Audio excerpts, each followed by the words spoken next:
The first thing my father noticed was the car.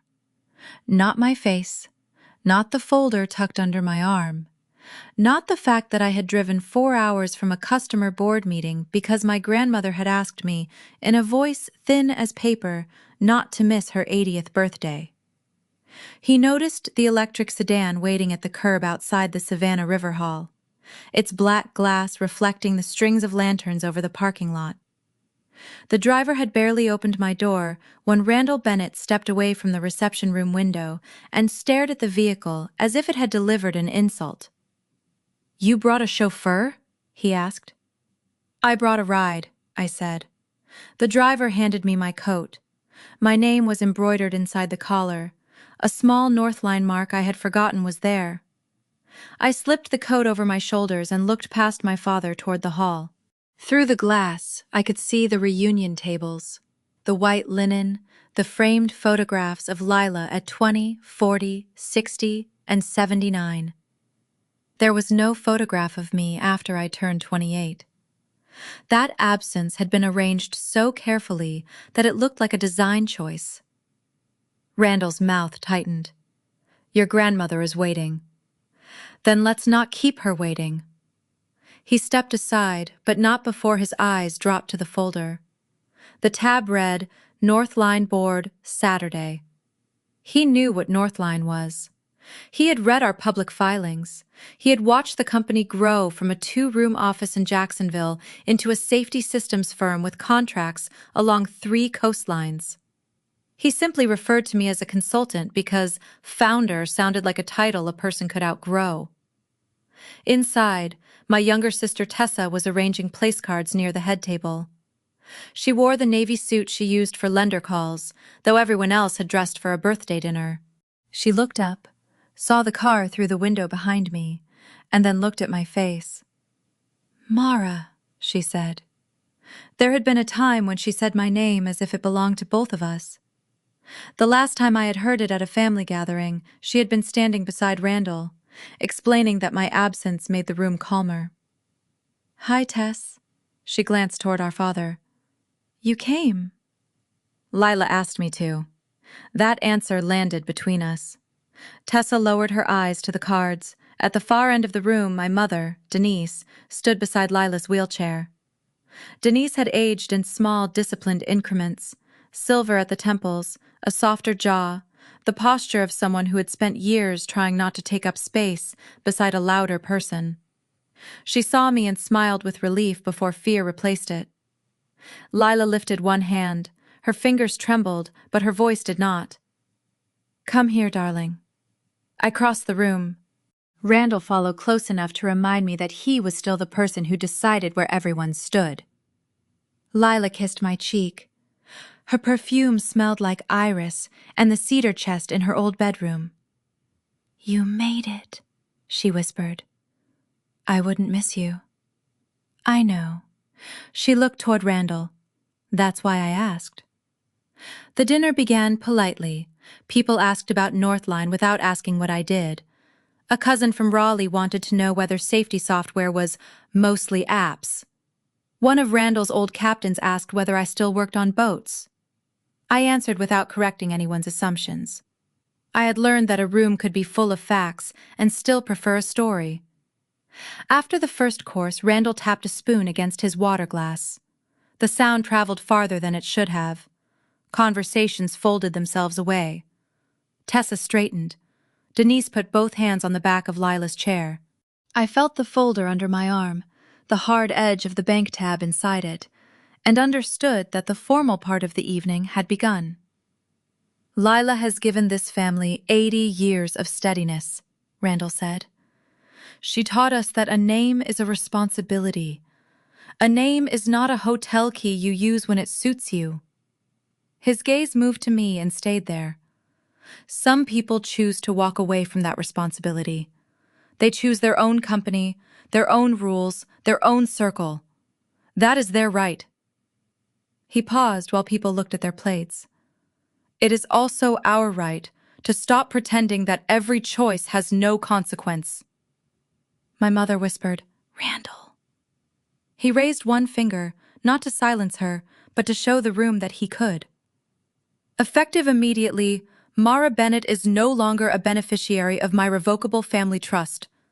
She will not receive a distribution from what this company becomes, and she will not be included in the family arrangements that follow the refinancing. He did not say that refinancing proceeds belonged to the trust. He did not say that I had a legal right to them. He said it in a way that made the distinction irrelevant to the people eating dinner. The room turned toward me.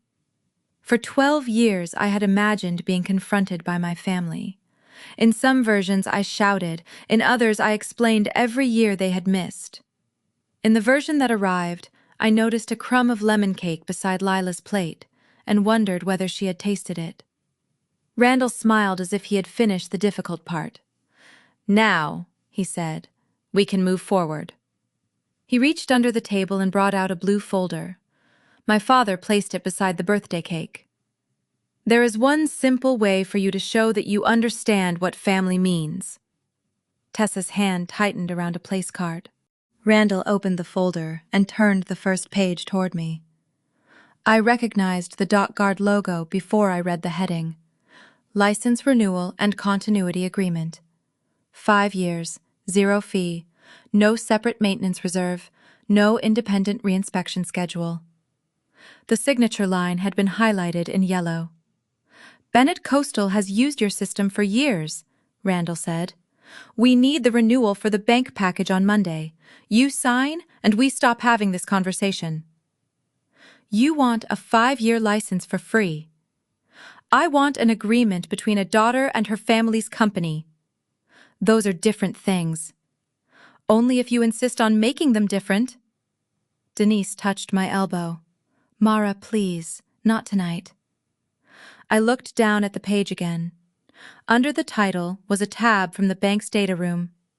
It had been printed on heavier paper than the agreement. The words "Covenant Package, Monday 9 a.m." were visible above the fold. Randall had not brought me a family document. He had brought me a deadline. "You knew I would be here," I said. "Your grandmother invited you. You knew I would bring counsel." His expression changed by half a degree. "You always bring counsel now. You asked me to sign a commercial license in front of 30 relatives. I asked you to stop punishing the company for a disagreement with me." The word punishment moved through the room. Tessa looked up. Lila's fingers closed around the armrest. I turned the page. The existing license number was printed in the margin. I knew that number. I knew its expiration date, too. 10 days. The current license was still valid. The ferries were not going to stop at midnight. The bank was not going to seize the fleet because I refused a signature at a birthday dinner. But the Monday package required evidence that Bennett would have license continuity after the current term ended. Randall knew enough to bring the document. He knew less than he pretended about what the document was worth. "Before you announced what I get," I said, "did you read what this renewal requires?" The room went quiet in a different way. Randall leaned back. "I read the parts that matter." "Then you read the fee." "Family doesn't charge family. Northline isn't family." His face hardened. "You built that company with the name you were born into." "I built it after you fired me." Lila closed her eyes. The sentence was not loud. It did not need to be. Randall shut the blue folder. "You have made your position clear." "So have you." "Good. Then you can leave." He looked toward the driver through the window, as if the car had been waiting for this cue. I did not move. Not yet.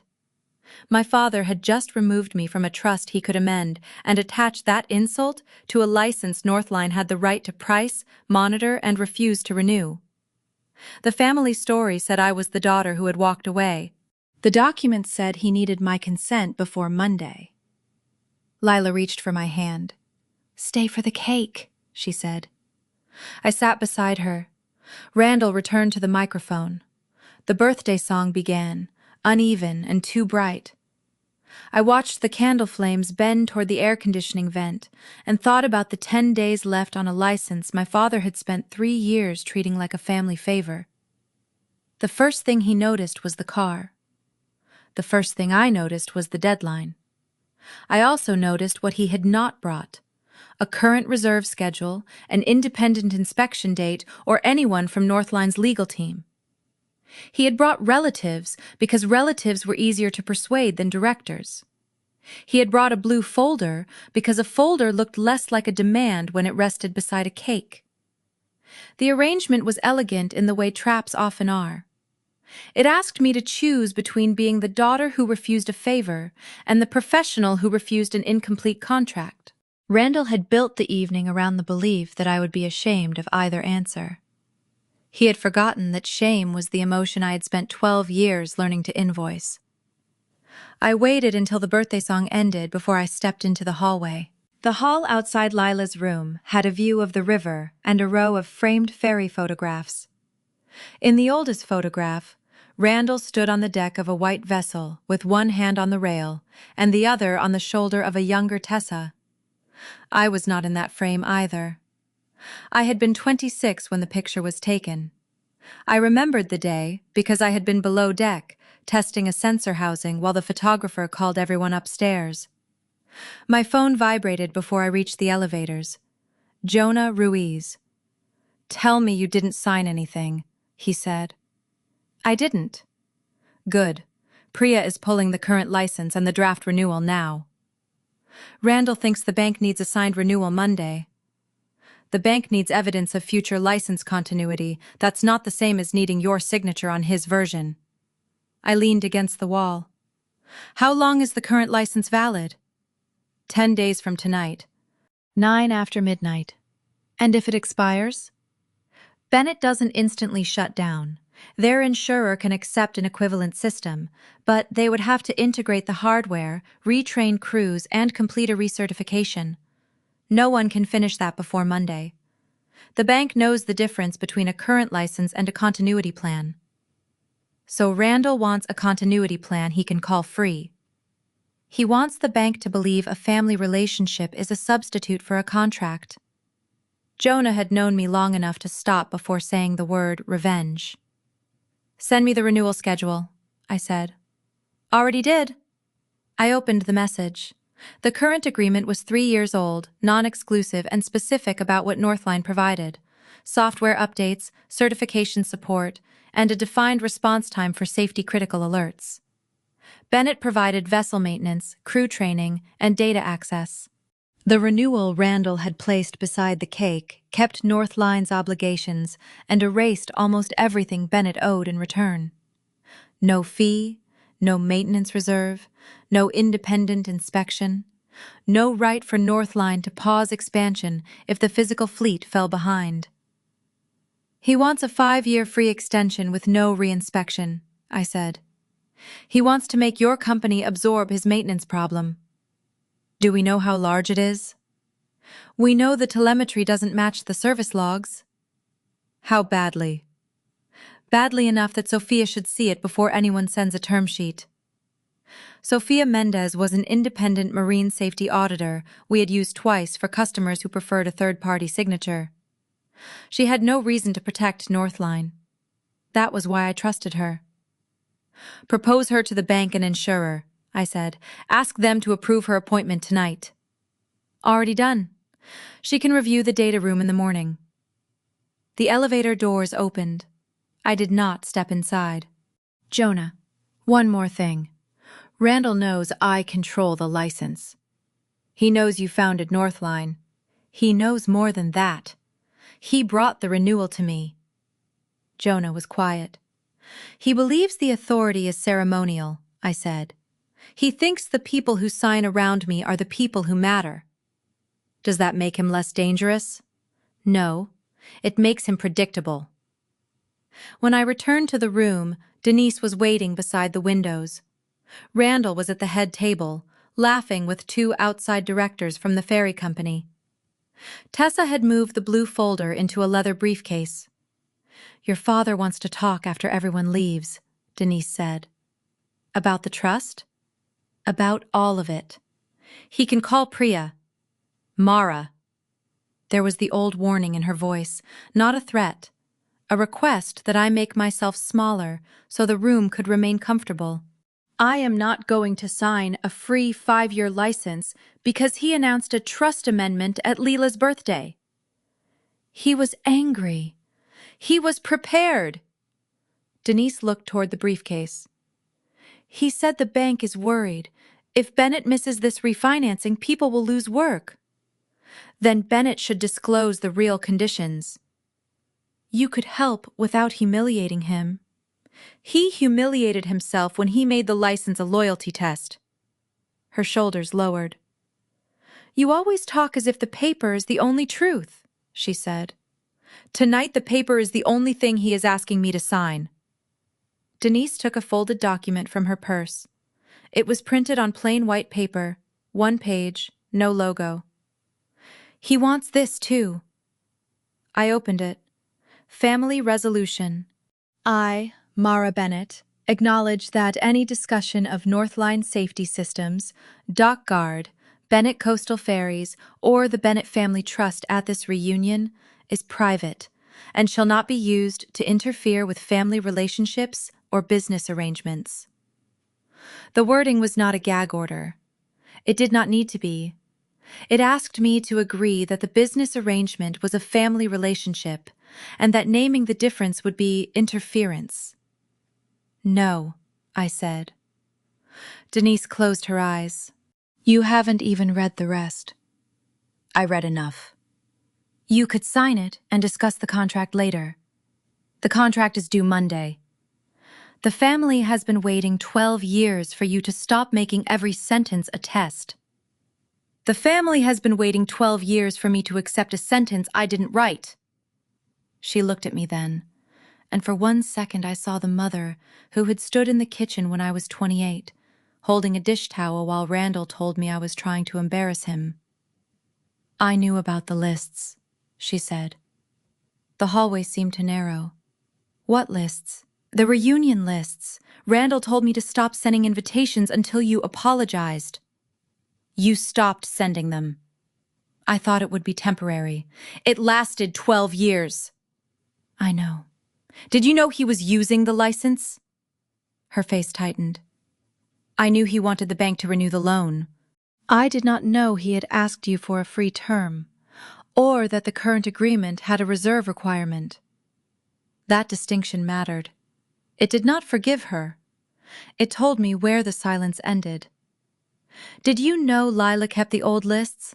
I asked. Denise looked toward the reception room. She showed me once, and you said nothing. I was afraid of what Randall would do. The answer was smaller than the years it had cost. Behind us, Tessa called for everyone to gather for a photograph. Denise folded the resolution and returned it to her purse. Please don't leave tonight, she said. I am not leaving because he cut me out of a trust. Then why? Because he is trying to make a safety license look like an apology. I walked back into the room. Randall stood beneath a banner that said Lila, 80 years of steadiness. He had one hand on Tessa's shoulder and the other on the leather briefcase. For the photograph, he placed me at the far edge. I stood there because Lila wanted the picture, but I did not smile at the camera. I smiled at the bank tab visible through the half-open briefcase. Monday was 2 days away. Priya found me near the service corridor after the photograph. She had printed the license on both sides of the paper and marked the clauses with colored tabs. There is something else you need to understand before you decide how angry to be, she said. I am trying to keep the anger organized. Then organize it around the transaction. Bennett Coastal is refinancing fleet debt. The loan proceeds belong to the borrower and follow the bank's closing conditions. If the family trust owns shares, the trust may receive value through lawful distributions later, but the refinance itself is not a trust account. So Randall cannot say he is taking my share of the refinancing because I never had a direct share. Correct. He can amend a revocable trust if the trust terms permit it. He can change future beneficiary distributions. He can promise the family that he will distribute or not distribute value connected to his shares. But he cannot turn enterprise financing into an inheritance check by saying it at a birthday dinner. He does not need the legal distinction if the room believes him. The bank does. She handed me a second document. It was a one-page lender checklist. The bank wants evidence that Bennett can operate under an approved safety system after the current license expires. It does not want you to solve the family trust. It wants a continuity plan, a reserve, and signatures from people whose authority is real. Ramble's authority is real. Some of it. He is chair and management control. He is not the only voting director, and he is not the owner of Northline's intellectual property. The sentence made the room feel less like a confrontation and more like a diagram. What if the bank accepts the bridge and the board rejects it? I asked.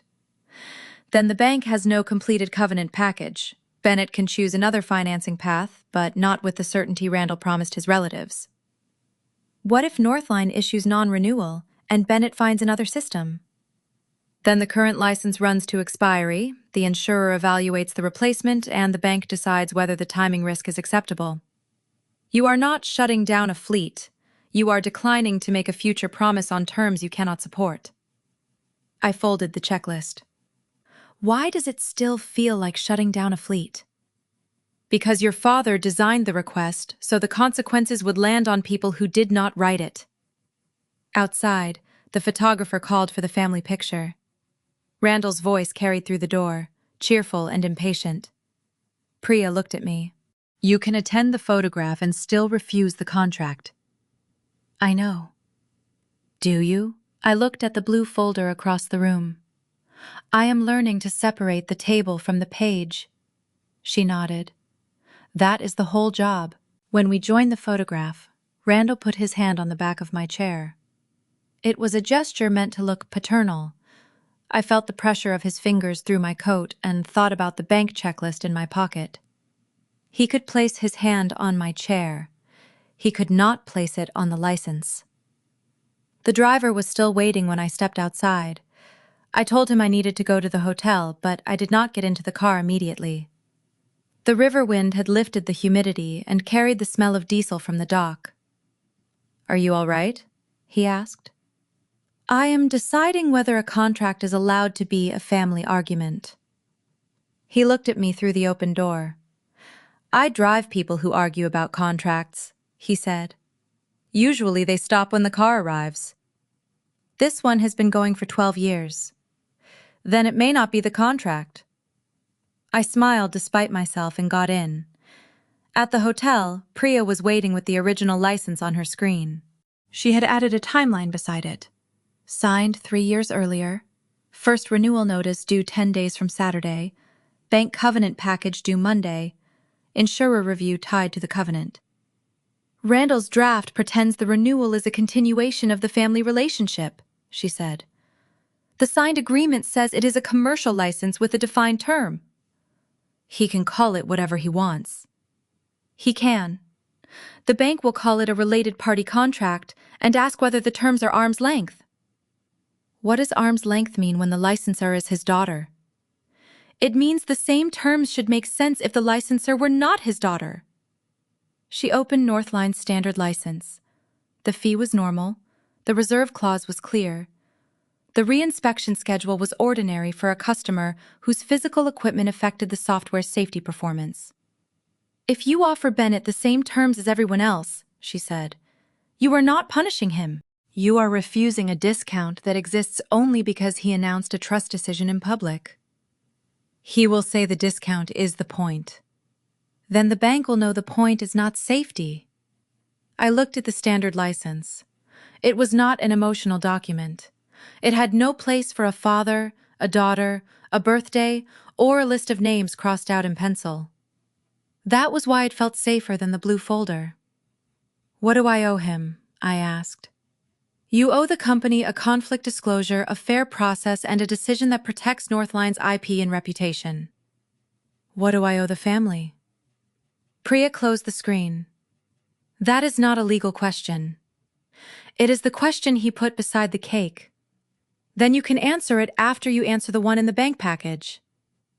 I went upstairs and set an alarm for 5. Before I slept, I wrote 3 lines in my notebook. The current license is valid. The renewal is not free. The family resolution is not a safety document. The words looked plain in the dark. They were enough to get me to morning. The last time I had stood beside my father at a ferry terminal, I was 28 and holding a calibration sheet that smelled like machine oil. The vessel was called the Belle Harper. It carried commuters between 3 coastal towns and had been in dry dock for 11 days. Randall wanted the retrofit completed before the first tourist weekend of the season. The new emergency docking module had been installed under schedule pressure, and the vendor had sent a software patch at midnight. The patch had not been tested against the older battery housing. I was Bennett Coastal's systems safety manager then. My job was to make sure the warning on a screen meant the same thing on a moving vessel as it did in a test room. Randall thought the job was to keep a launch date from embarrassing him. "Sign the release," he said. We were standing in the engine corridor, with the hatch open above us. Tessa was behind him, holding a clipboard. She had been 23 and newly promoted to route operations. She did not know the difference between a calibration exception and a safety release. She knew Randall wanted the ferry back in service. "The module has not been tested with a battery housing," I said. "The vendor says it works." "The vendor says the patch works on the newer housing." "Then use your judgment." "My judgment is that we test it before passengers board." Randall looked at Tessa. "See what I mean?" She did not answer. The calibration sheet showed 3 alert delays longer than the maximum in our own operating manual. The difference was less than 2 seconds. On a quiet dock, 2 seconds looked like a rounding error. In a cross-current beside a concrete pier, it could be the distance between a controlled approach and a metal impact. "I won't sign it," I said. Randall took the sheet from my hand. "You have been looking for a way to stop me for months. I am trying to stop a vessel from leaving without a validated system.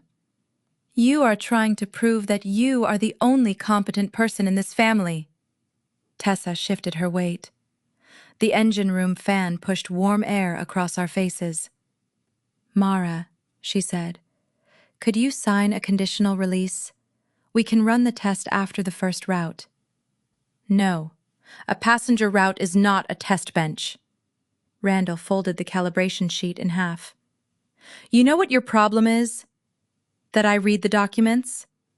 His expression changed. He had been waiting for me to sound angry. "You think refusing to help makes you principled. It makes you impossible." He called a senior engineer on the radio and ordered the module removed from my sign-off chain. Then he told Tessa to take over the rollout schedule. She looked at me with an apology she did not yet know how to make. That night, Randall sent me a letter removing me from operations. It said my judgment was no longer aligned with the company's needs. He did not mention the 2-second delay. He did not mention the vendor patch. He wrote that I had chosen personal standards over family responsibility. 3 days later, the Belle Harper completed the test under a different manager. The module passed after the vendor supplied a corrected patch. I never received the revised calibration sheet. I left Bennett Coastal Ferries with 1 suitcase, a laptop, and a list of customers who would not return my calls because Randall had told them I was unstable. That first winter, I rented a room above a marine parts shop in Mobile. I worked contract shifts checking sensor data for a port operator. At night, I wrote down every failure mode I had seen at Bennett, and every one I had been told not to record. Jonah was the first person to read the list without asking whether I planned to sue my father. "You are describing a system," he said. "I am describing what they ignored." "Then build the part they needed." DockGuard began as a set of alert rules and a notebook full of current maps. Jonah had been a junior engineer at Bennett. He left 6 months after I did. We rented time in a testing lab, raised seed money from 2 coastal insurance investors, and learned that a safety product had to be boring in exactly the ways a family argument was not. We documented everything. version histories, change approvals, hardware compatibility, training hours. We did not call it revenge. We called it a system that should be able to explain itself when someone asked why an alert had appeared at 4:12 on a Tuesday morning. Northline's first paid pilot was a commuter ferry operator in Oregon. The second was a harbor shuttle in Virginia. By the third year, we had 6 customers and enough revenue to hire people who were better than us at implementation. Randall received the public filings. He saw my name. He saw Jonah's name. He saw the investment group that held a minority stake. He knew Northline was mine in the ordinary sense of ownership. What he refused to accept was that ownership and authority could be quiet. The first time he mentioned Northline to me was at a marina conference 3 years after I left. I was speaking on a panel about retrofit validation. Randall waited until the audience had gone, then approached with a glass of club soda. "Still playing with sensors?" he asked. "Still carrying passengers?" I said. He laughed as if we had shared a joke. "Your little company has a clever name." "It has paying customers." "Investors like stories. They do not always like the second funding round." "We are profitable." "For now." He did not ask what DockGuard did. He asked whether Jonah was still with me. He asked whether the investors were serious people. He asked whether I had considered selling before the market changed. Every question circled the company without touching the work. That night, I wrote in the margin of a board packet, "He knows the company exists. He does not know what it requires." Northline's board had learned the difference. We had rejected a large customer that refused to allow independent incident reporting. We had spent a quarter's hiring budget on a hardware test because a 2-second alert delay looked harmless in a spreadsheet. We had paid a vendor late rather than sign a compatibility statement we could not verify. The choices were not dramatic when they happened. They accumulated into a company that could say no. Randall had mistaken that ability for a family attitude problem. He told Tessa that I had built a consulting platform. He told Denise that Northline would disappear if the insurance market tightened. He told a lender that family companies always find a way to cooperate. I stopped trying to correct him. That was the part no one understood about the 12 years. I did not spend them waiting for my father to discover what I had become. I spent them building a company that could survive a person who refused to look. The invitation to Lila's reunion arrived in a cream envelope with no return address. Inside was a handwritten note. "I know you will not come for him. Come for me.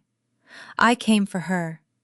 On Saturday night, after Randall's toast and Denise's resolution, I returned to the hotel where Northline's board had rented a conference room for the next morning. Jonah was already there with 2 laptops open. Priya sat at the end of the table, reading the current license. "You were right," Priya said. "About what?" "The renewal is designed to make a future obligation look like a family accommodation. It also removes the language that lets Northline require a reserve when physical maintenance falls behind." I took off my coat. "Can Bennett switch systems?" "Eventually, not by Monday. DockGuard is integrated with their battery housing sensors and dispatch console. An equivalent system would need a new interface, crew retraining, and an insurer-approved recertification. So we are not the only system they could ever use. No, we are the only approved continuity path available on their deadline." That distinction mattered. It kept us from becoming the kind of company Randall believed we were, a private gatekeeper with a family name on the lock. Jonah rotated his laptop toward me. A graph showed DockGuard alerts against the maintenance records Bennett had uploaded. "The software is doing its job," he said. "The physical fleet is another story." There were clusters of identical inspection language across 4 vessels. The timestamps were different. The sentences were not. "Copied summaries?" I asked. "Maybe. Could be a template." "A template does not tell us whether the work happened." Priya closed the license. "Sophia will review it in the morning. Until then, we have a valid license, a public accusation, and a father who thinks a deadline is proof that he still owns the room. I looked out through the hotel window. The river was black beyond the lights. He does not think he owns the room, I said. He thinks I owe him the equipment inside it. Jonah glanced at me. Are you going to let it expire? The question sounded simple because the answer was not. I thought about the Bell Harper, the folded calibration sheet, and the way Tessa had looked at me before she took over a schedule she did not understand. I don't know, I said. For the first time that night, the honest answer felt like a decision waiting to happen. At 6:45 Sunday morning, Sofia Mendez sent a message with no greeting. I have reviewed the first upload. Please do not allow Bennett to alter the data room before I finish. I forwarded it to Priya and Jonah, then walked downstairs to the hotel lobby. The conference room smelled of coffee, carpet cleaner, and the faint metallic heat of a laptop that had been running all night. Sophia was already there. She wore a gray field jacket and carried a waterproof notebook even though we were 3 floors above the river. You look like you slept, she said. I spent the night reading a license my father thinks is a birthday card. Then you did not sleep. She placed a printout on the table. It was a compatibility matrix for the DockGuard hardware installed on Bennett's 8 vessels. Your system is not the only approved path, she said. It is the only one already integrated with their battery housings, dispatch console, and crew alert protocol.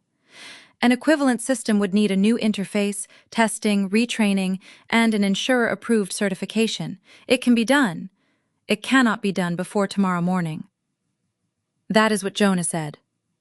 Jonah was right. I dislike agreeing with engineers before coffee. She opened another document. The current license remains in force for 10 days. I want that sentence in every meeting. No one gets to say the ferry fleet becomes illegal tonight because a renewal was refused. Randall will say the company is being held hostage. Then ask him why he offered a 5-year extension for $0 without a maintenance reserve. The first records came from vessel maintenance. The file names were ordinary: Bell Harper, Weekly, Porter Island, Battery, Riverstar, Sensor. The language inside was not. Battery housing inspected, no visible defects. Emergency docking sensor tested, within expected parameters. The same 3 sentences appeared across 4 vessels on 4 different dates, including 2 days when one vessel was in dry dock with the battery housing removed. Copied, Jonah said. Maybe, Sophia replied. Templates are not proof of missing work. They are proof that the records cannot prove the work. That distinction was exactly why we had proposed her. The bank and insurer approved her appointment before she accessed the data room. A family member would have chosen the accusation that felt most satisfying. Sophia chose the sentence that could survive a lender's questions. At 8, Priya joined us by video from her office in Charleston. She had spent the night comparing the signed license with the draft renewal. The existing agreement has a performance schedule, she said. Northline provides software updates and certification support. Bennett maintains the vessels, trains crews, and gives us access to relevant maintenance data. The proposed renewal keeps your obligations and removes almost everything that lets you verify the physical fleet. It also says the fee is 0, I said. It says the fee is 0 because Randall's team drafted it as a related party accommodation. That classification triggers disclosure in the bank package. He knows that. He knows there is a bank package. He may not understand that a free, related party license can look like an undisclosed transfer of value. I thought of my father's face when I said Northline was not family. Jonah opened the public filings. He has your ownership percentage, Mara. The Northline annual report lists you as founder, board chair, and largest individual shareholder. He knows what I control. Then why does he keep calling you a consultant? Priya asked. Because if he calls me the owner of the license, he has to admit he needs my consent. Sophia turned another page. There is a bigger problem. The insurer's letter does not say DockGuard is mandatory. It says the insurer accepts DockGuard or an equivalent approved system. The bank's covenant requires continuity evidence, not this product forever. But the replacement cannot happen by Monday, I said. Correct. That is a timing problem created by Bennett's architecture and deadline. It is not a law of nature. The distinction steadied me. If Northline were the only system allowed to exist, my choice would be coercion in either direction. Because an equivalent path existed, my leverage came from the time Bennett had chosen to leave itself.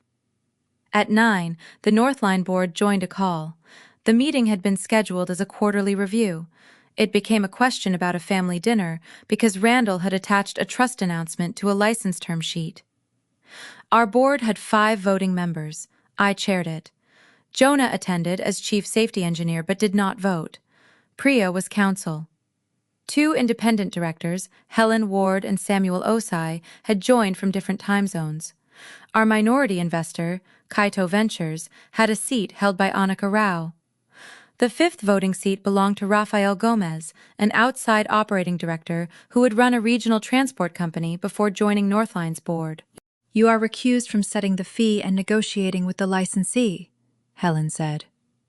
You are not automatically recused from the company's decision about whether to renew its own license. I can recuse from the whole decision if you want.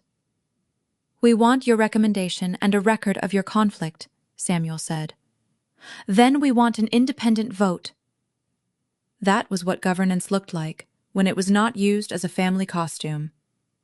No one pretended I had no personal stake. No one pretended my personal stake erased my professional responsibility.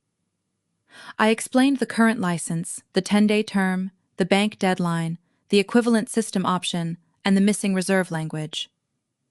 What would you recommend if Bennett belonged to a stranger? Helen asked.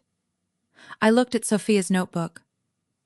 I would not sign a 5-year free renewal with no physical fleet verification. I would consider a paid bridge if the audit supports a path that protects crews and protects our certification.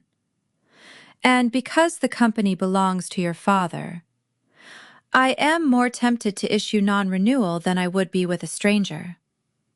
No one spoke for a moment. That is useful, Samuel said. Not because it makes the choice easy, because it tells us where the risk is. The board authorized Sophia to complete the audit and Priya to prepare 2 decision documents, a formal notice of non-renewal and a draft bridge term that Northline could evaluate after the evidence and worker impact were on the record. The board did not authorize negotiation or execution of either outcome. It did not authorize early termination. The existing license remained valid. When the call ended, a new message arrived from Randall. He had sent a memo to the Bennett board and copied Denise, Tessa, and the relationship manager at the bank. Mara Bennett is using a family grievance to impose an unreasonable commercial demand on a company she abandoned. Her refusal to sign a routine continuity document risks employees, vendors, and coastal service. I request that the board treat her conduct as a conflict of interest and proceed without her consent. The memo used the phrase routine continuity document 3 times. I read it twice. He is trying to make the bank think Northline is the problem, Jonah said. He is trying to make the board think I am the problem, I said. Both can be true in a memo. I forwarded it to Priya. Do we respond? Jonah asked. Not with a family argument. What do we send? The signed license, the draft renewal, and the audit protocol, Priya replied before I could finish typing. Facts first, no adjectives. That morning, the bank received a packet that said the current license remained valid for 10 days, the proposed renewal was unpaid and incomplete, an independent audit was underway, and Northline was willing to consider a bridge under ordinary commercial terms. Randall's memo remained in the file. It had not been defeated. It had been given a more accurate neighbor. Before the board call ended, Helen asked me to stay on the line. I want to understand the history, she said. Not the family history, the governance history. I opened the Bennett public filings. The board has 5 voting seats, I said. Randall is chair. 2 independent directors were required when the lender financed the last fleet expansion. 2 outside shareholder directors represent minority holders. Is Tessa a director? No, she attends operations meetings but does not vote. Could Randall have changed the safety sign-off delegation without a board vote? He could issue instructions as management. He could not permanently alter the board resolution that delegated sign-off authority. Helen looked at the memo Randall had sent. Then his request that the board proceed without Northline is more complicated than he thinks. He knows the board exists. He believes the directors will choose his confidence over the bank's conditions. Will they? They will choose the conditions they can defend. That was the governance thread I had not wanted to touch. My father had spent years treating board seats as furniture. He could make a meeting feel like a family room, but the minutes still recorded who had voted. Sophia joined the call from the terminal. She had a photograph of the Riverstar battery housing on her screen. I want one thing clear, she said. The baseline audit is not an accusation and it is not a clearance. It is a starting line. If the reserve is funded, I can inspect the work as it happens. If the reserve is not funded, I can only report that the company chose to continue without a controlled remedy. Would you sign a bridge certificate? Helen asked. If the bank accepts a certificate that is conditional. I will not sign language saying the fleet is fully remediated when it is not. And if Northline refuses renewal? The current license remains valid until expiry. After that, Bennett needs an approved equivalent or a new agreement. My report does not change the contract. I heard the sentence as a kind of relief. Sophia's independence kept me from becoming the only person who could say whether the plan was safe. What happens if Randall says the audit is biased because Mara owns Northline? Helen asked. Then he can hire another auditor, Sophia said. The bank and insurer can decide whether to accept that report. When the call ended, I printed the formal non-renewal notice and set it beside the bridge term sheet. The 2 pages looked almost identical from a distance. One said no future license would be promised. The other said a future license could exist under conditions that made refusal possible later. I placed them in separate envelopes, not because the decision had been made, because the company deserved to be ready for both outcomes. Tessa came to the hotel at 11 with a paper cup of coffee she did not drink. She had changed out of the navy suit and wore jeans, a white shirt, and the expression of a person who had been told 3 different versions of the same emergency. Dad says you are trying to make the bank reject us, she said. The bank decides whether to renew the covenant. You know what I mean. I know what he wrote. She sat across from me. Between us lay the copy of the original license and the proposed renewal.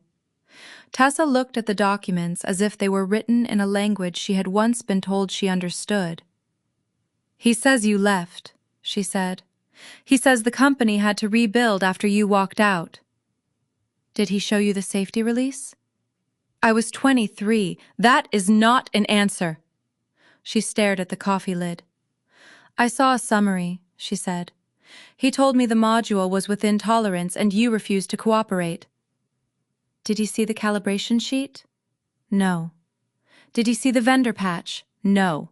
Did you sign a safety certification? No. Then what did you take over? Her face flushed. The rollout schedule, route times, crew notices, passenger communications. Service continuity. Yes. Not the system validation. I know that now. The sentence came out before she could make it defensive. I pushed the copy of Randall's memo toward her. He says I am holding the company hostage. He says a lot of things. You are in the memo. He asks the board to proceed without my consent. Can they? They can use an equivalent system eventually. They cannot create a Monday certification by pretending the current license has already been renewed. Tessa picked up the renewal. This has no fee. Correct. Dad said the fee was a family matter. The system is not a family matter when the company uses it to carry passengers. She rubbed her forehead. What do you want from me? I want you to tell the board what you actually approved. That could end my promotion. It could also stop someone from treating your route summaries as safety certifications. You think I lied? I think you trusted a summary because it came from Dad. The hurt in her face was not theatrical. It was the hurt of a person discovering that loyalty could be a form of incomplete reading. You always knew how to make a sentence sound like a report, she said. And you always knew how to make a report sound like a family story. She stood. I should go. Tessa? She stopped. If you give the board the schedule, do not call it a confession. Call it a correction. Will you do the same? About what? About wanting Dad to fail. The question cut closer than anything Randall had said. I looked at the river beyond the glass. Yes, I said. I want the license to expire because he made me sit at a birthday table while he announced I was worthless. I also know that wanting it is not enough reason to make a decision. Tessa's shoulders moved as if she had been holding her breath. That is the first honest thing you've said to me. I said I would not sign the free renewal. That was a business answer. She left with the copy of the operational schedule. An hour later, Denise arrived with Lila's folder. She wants you to see this before Randall does, my mother said. What is it? Her lists. The folder held reunion invitations from 12 years. Some had names crossed out in pencil. Others had a note beside mine. Do not send until further notice. The handwriting was Randall's. At the bottom of one list, Lila had written, He says a family must be protected from its own embarrassment. I do not know when embarrassment became another word for daughter. I read the sentence twice. She wrote this then? 3 years after you left. Why didn't she call me? She thought calling would put you in the middle. I was already in the middle. Denise nodded. Under the lists was the original safety memo from the Bell Harper. The calibration numbers were still visible. At the bottom, Randall had written in black ink, "Hold for discussion." No discussion had followed. You kept it, I said. I found it in the office after you left. And you never sent it to me. I was afraid he would say I had chosen you. You had chosen silence. Her eyes filled, but she did not reach for my hand. Yes. That answer was more useful than an apology she had not earned. Lila called from the room downstairs. We found her beside the birthday cake, listening while Randall spoke to 2 board members near the window. He had his back to her. He did not know she was watching him. This is my birthday, Lila said. Randall turned. Of course it is. Then stop using it as a board meeting. His jaw tightened. I am trying to protect the company. You put a contract beside my cake. Mara is refusing a simple request. A simple request does not come with a trust announcement. Tessa stood near the service door. She had not told Randall she had come back. Lila pointed at the leather briefcase on the table. Take it away. Randall looked at Denise, then at me. You have filled her head with grievances. No, Lila said. You filled the room with paperwork. The line would have been funny in another family. In ours, it sounded like an old woman choosing the one kind of courage she still had access to. Randall picked up the briefcase. Fine. We will discuss the company with people who understand it. He walked out. The birthday dinner resumed in a shape no one could pretend was normal. Lila asked for the cake. Tessa moved the family resolution into the trash. Denise stood beside her mother instead of beside Randall. At 6 that evening, Randall sent another message to the Bennett board. Tessa has prepared an operational summary showing no immediate risk to service. I recommend the board circulate that summary and treat Northline's additional conditions as an attempt to renegotiate a settled family arrangement. Tessa saw the message on her phone. I did prepare a summary, she said. Did it show the whole schedule? No. Then you have a choice. She looked at Lila, who was asleep in her chair. I know, Tessa said. She opened her laptop. I am going to correct it. Send it to the board and the bank. Dad will say you pressured me. He will say that whether you send it or not. Tessa attached the full operational schedule. She added a note explaining which entries she had approved as route continuity exceptions and which technical certifications she had never signed. Before she pressed send, she looked at me. You do not get to make this mean I chose you. I won't. I am choosing the record. Then let the record be yours. She pressed send. The message left the room without a sound. In the silence afterward, Randall called Denise. She did not answer. Denise called me an hour later from Lila's room. He says Tessa has betrayed him, she said. Tessa corrected an operational schedule. He says the schedule was never meant to leave the company. The bank covenant is inside the company. He says you are using her. I asked her to tell the board what she approved. She chose what to send. Denise was quiet for so long, I checked the phone to make sure the call had not dropped. When you left, she said, I thought the house would become quieter. Did it? For a week. Then Randall started telling everyone that Tessa was the responsible daughter because she stayed. She was 23. She wanted to be useful. So did I. I know. You did not say that then.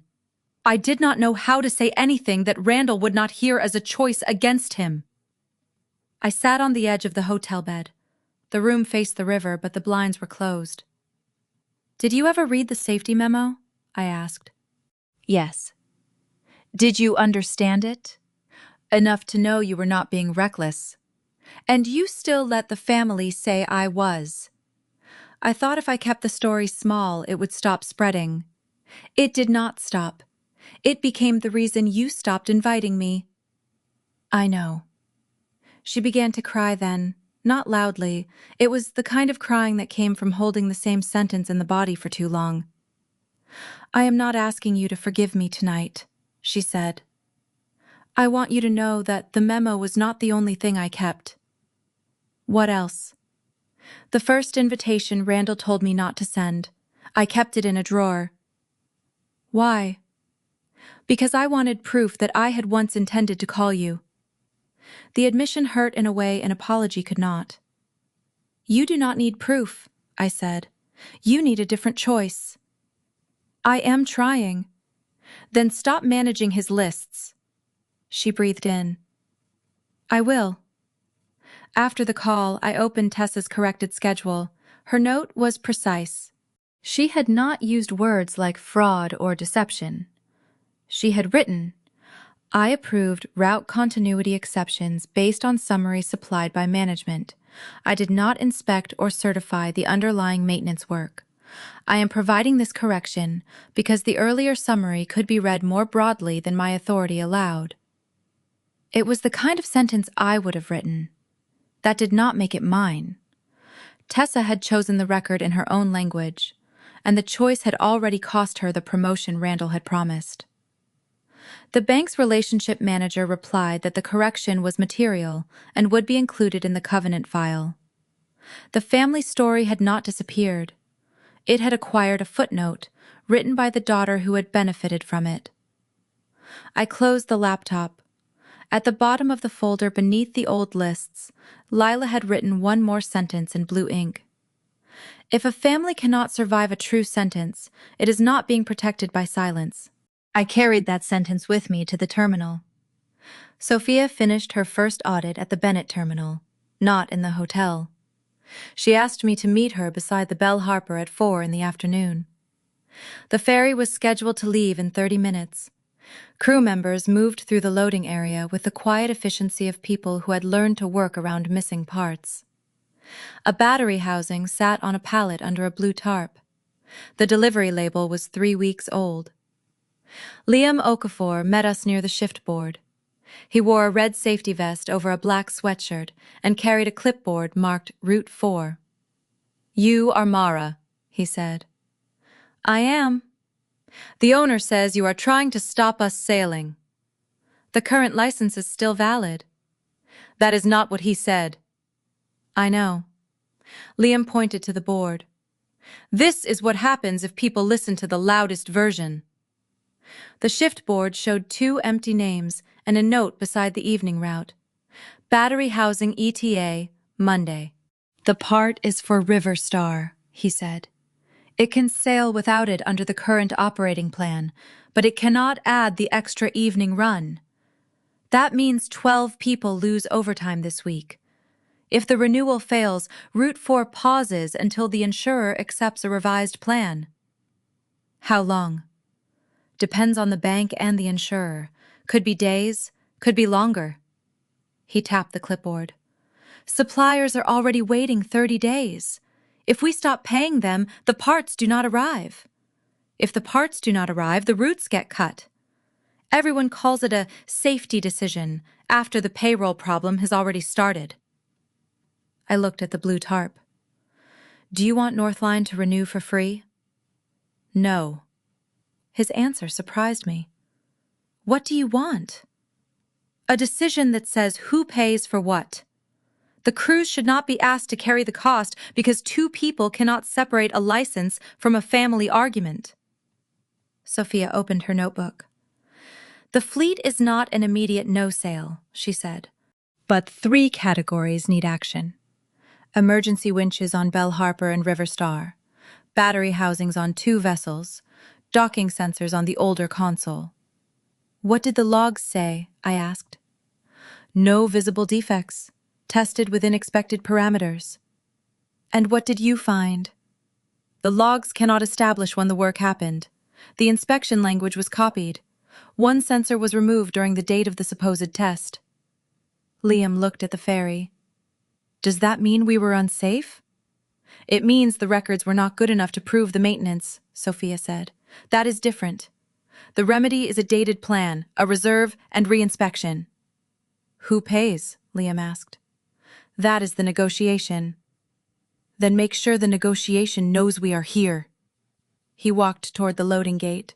A deckhand held it open for passengers. The ferry horn sounded once, low enough to feel in my ribs. I watched the Belle Harper pull away and remembered the calibration sheet from 12 years earlier. The vessel had not become safe because someone had called me disloyal. It had become safe when someone finally tested the module and changed the patch. At 5, Sophia sent her written preliminary finding to the bank, insurer, Bennett's board, Northline's board, and Tessa. The finding did not accuse Randall of falsifying records. It said maintenance documentation was materially incomplete and that the current reserve was insufficient for the identified work. It recommended a controlled remediation plan and independent reinspection at 30, 60, and 90 days. The bank replied in 2 letters. The first said the fleet covenant could be extended only if the parties produced evidence of future license continuity, accepted Sophia's audit, and funded a controlled maintenance reserve. The second said the insurer would maintain current coverage while the remediation plan was reviewed, but would not approve new routes without the first reinspection. No one wrote that the company would disappear. No one wrote that the ferries were already unsafe. The danger was more ordinary and more difficult. A financing package that could fail because a company had allowed its records, maintenance, and family rhetoric to blur together. Randall called me at 6:30. "You have made your point," he said. "I have not made a point. Sophia issued a finding." "You propose, Sophia." "The bank and insurer received the same report." "You could have fixed this quietly." "The license is not quiet." "You want a fee." "Northline wants the ordinary fee for a 5-year license. The bridge term would be shorter." You are charging your own family to keep its boats running. You are asking my company to carry your maintenance risk for free." He exhaled sharply. "You have always believed a document matters more than a relationship." "No, I believe a relationship matters enough not to hide a document inside it." "If the bank refuses the extension, those employees will blame you." "Then tell them why the reserve was missing." Silence. "You think this makes you better than me," he said. "I think it makes the question more expensive than it was yesterday." He ended the call. I stayed beside the terminal until the last route left. The shift board still showed the delayed battery housing. Liam had added a note beneath it. "No extra run until verified." The note was written in block letters. It did not blame anyone. At 7, Northline's board reconvened. Helen asked me to leave the first 10 minutes so the independent directors could discuss my conflict. I sat in the terminal cafe with Jonah and watched crew members buy sandwiches between routes. "You could let the license expire," Jonah said. "I could issue non-renewal." The distinction matters. It matters to the contract, not to how it feels. How does it feel?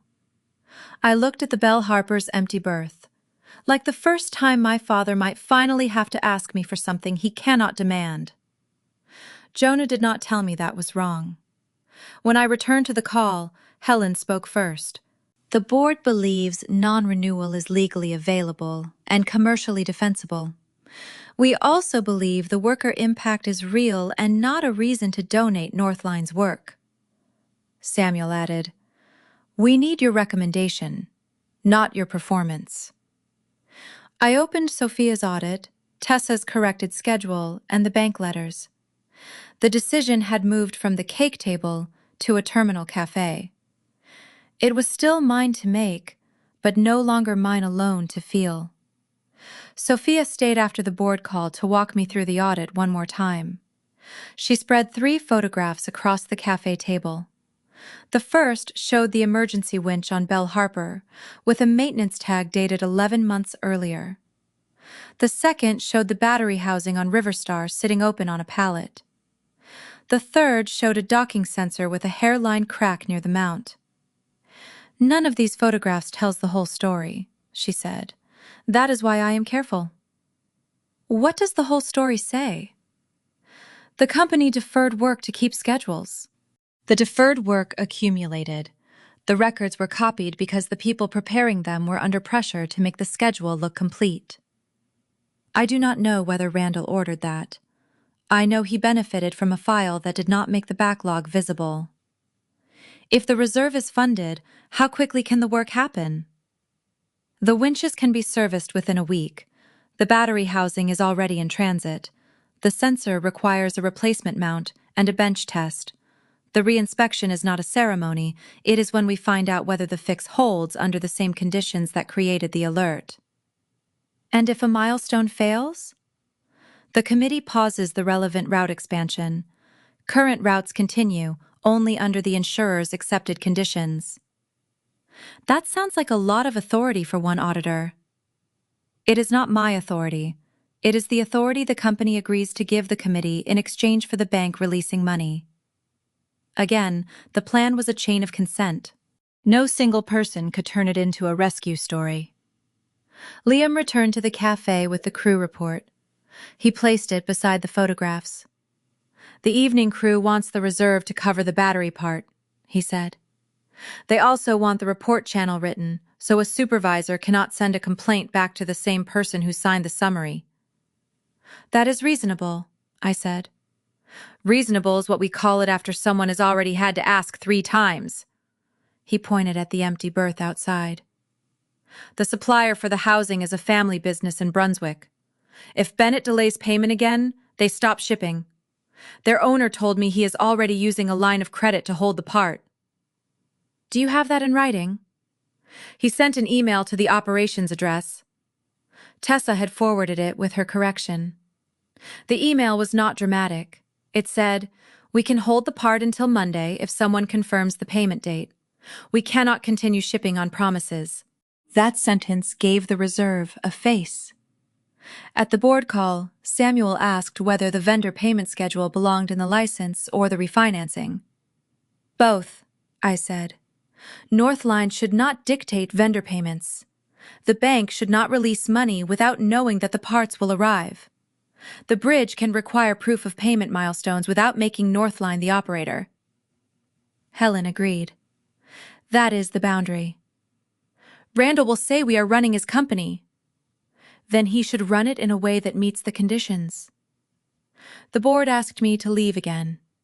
I went outside with Liam. The night route was boarding. Do you think he will sign?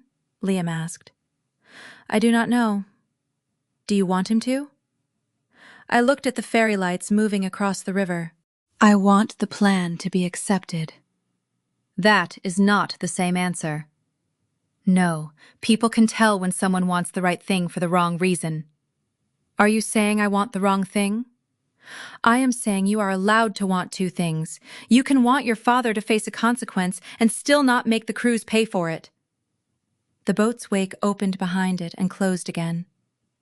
That is what I am trying to do, I said. Then put both wants in the minutes. I laughed despite myself. The minutes are not a diary. They are if the family keeps pretending they are. When I returned to the board, Helen read the motion. Northline will record Mara Bennett's family conflict and her stated temptation to issue non-renewal. The board will not authorize a bridge until Mara presents a recommendation after the worker briefing and Sophia's findings. If the recommendation is a bridge, an independent director will lead any fee negotiation. No bridge may be executed without audit acceptance, controlled reserve, crew reporting, vendor milestones, and no Randall safety sign-off condition. I asked them to keep the word temptation. Why? Anika asked. Because if we remove it, we will pretend the choice was cleaner than it was. The motion passed. I signed the recommendation as a director and recused myself from the negotiation. The signature was not a surrender to my family. It was an admission to my board. Helen asked me to state the choice without explaining my childhood. Option 1, I said. Northline issues formal non-renewal. Bennett keeps using DockGuard under the existing license for 10 days. The bank sees no evidence of future continuity. The insurer keeps current coverage while the company looks for another approved system. But the integration and recertification cannot happen by Monday. And option 2? Samuel asked. A paid bridge, 90 days. It accepts Sophia's preliminary finding, funds a controlled reserve, requires remediation milestones, and removes Randall from safety sign-off while the plan is active. What does Northline give up? Anika asked. We give up the clean satisfaction of letting the deadline hurt him. We take on monitoring work. We remain connected to a customer whose governance failed. We make sure the bridge is not a disguised free extension. What do the workers give up under non-renewal? Helen asked. Routes, overtime, supplier confidence, maybe not all at once, but enough to make the next month harder than it needs to be. And under the bridge? They get a chance to keep working while the records are corrected. They also get a company that cannot hide behind a family story. Samuel leaned toward his camera. What do you want? The answer came before I could make it sound professional. I want him to have to ask. No one interrupted. I want the document on his desk to say that he needs a company he treated as a family favor. I want him to look at the fee and know that the years he called my work a hobby have a number attached to them. Helen's expression stayed calm. That is not the same as wanting the license to expire. It is close enough that I should not be the only person deciding. The board paused the call for 10 minutes. I walked out of the cafe and toward the loading gate. The evening route had returned. Passengers stepped onto the dock, carrying grocery bags, backpacks, and the tired patience of people who expected a boat to keep its schedule. Liam stood beside the shift board. They are asking if Route 4 is safe, he said. The current license is valid. That is not what I asked. I looked toward Sophia, who was checking a sensor housing with a flashlight. The current evidence is incomplete, I said. That is why the bridge would require a reserve and reinspection. Would you put your own name on the route? I thought about the question. My name was already on the software. The issue was whether I would put it beside a company whose maintenance records could not prove themselves. I would put my name on a plan that has a way to stop, I said.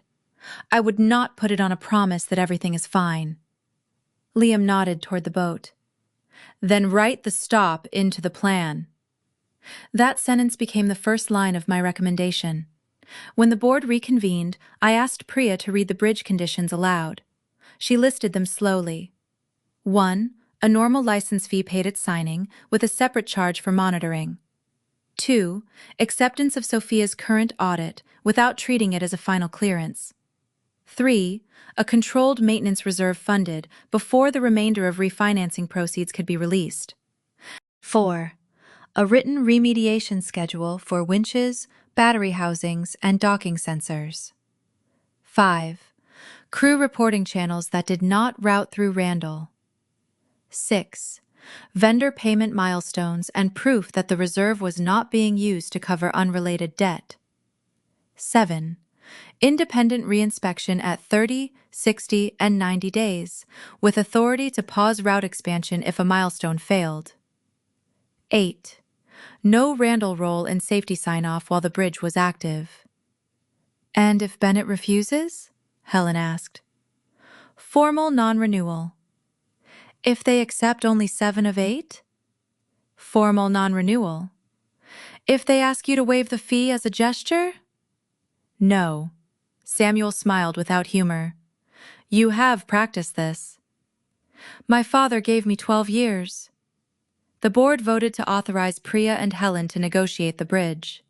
I recused myself from setting the final fee and from direct licensee contact. The decision was not a pardon. It was a choice to use leverage without making the crews pay for my anger. At 8:30, Tessa called. I sent the schedule, she said. I saw. Dad says I made it look worse than it is. Did you? I made it look like what we could prove. That is different. She was quiet.